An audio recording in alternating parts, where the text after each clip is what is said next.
एक औरत का सिर्फ एक किस किसी इंसान का वजन 80 पाउंड तक तुरंत कम कर देता है, क्योंकि वो कोई आम इंसान नहीं बल्कि एक ऐसा मॉन्स्टर है जो लोगों की चर्बी चूस कर जिंदा रहता है। एक रात एक मोटा आदमी अपनी कार में आराम से खाना खा रहा था, तभी अचानक पीछे की सीट से एक काली परछाई निकलती है। कुछ ही सेकंड में उसका विशाल शरीर ऐसे पिचक जाता है जैसे फूटा हुआ गुब्बारा, और सिर्फ 3 सेकंड में वो सूखा हुआ कंकाल बन जाता है। जब पुलिस और डिटेक्टिव डीन वहां पहुंचे तो वो हैरान रह गए। शरीर पर लड़ाई का कोई निशान नहीं था, बस एक छोटा सा हिक्की मार्क। डीन अभी केस समझ ही रहा था कि शहर के दूसरे कोने में एक और घटना हो गई। एक 500 पाउंड की महिला जो अपनी शादी के लिए वजन कम करना चाहती थी, पिछले 1 महीने से लगातार मेहनत कर रही थी। लेकिन जब वो वेट मशीन पर चढ़ी तो उसे पता चला कि उसका वजन 20 पाउंड और बढ़ गया है। निराश होकर वो स्टीम रूम में बैठी थी कि तभी उसे एक अजीब सी घरघराने की आवाज सुनाई दी। उसने पीछे मुड़कर देखा, वहां कोई नहीं था। अचानक छत से एक मॉन्स्टर कूद पड़ा और महिला चीख उठी। उसका शरीर मोमबत्ती की तरह पिघलने लगा, और कुछ ही सेकंड में उसका वजन 185 पाउंड से सीधे 76 पाउंड पर आ गया। जांच में डीन को पता चला कि दोनों पीड़ित एक ही जगह गए थे, वेट लॉस स्पा। इस स्पा का दावा था कि बिना डाइट और एक्सरसाइज के सिर्फ एक हफ्ते में पतले हो जाओ।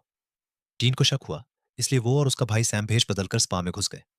सैम वहां ट्रेनर बन गया, जबकि डीन को लंच लेडी की नौकरी मिल गई।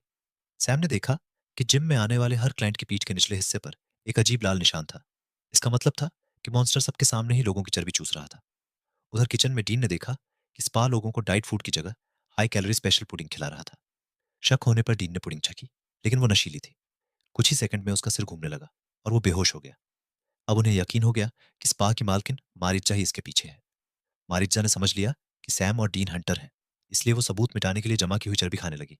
लेकिन वो रंगे हाथों पकड़ी गई। पूछताछ में उसने सच्चाई बताई।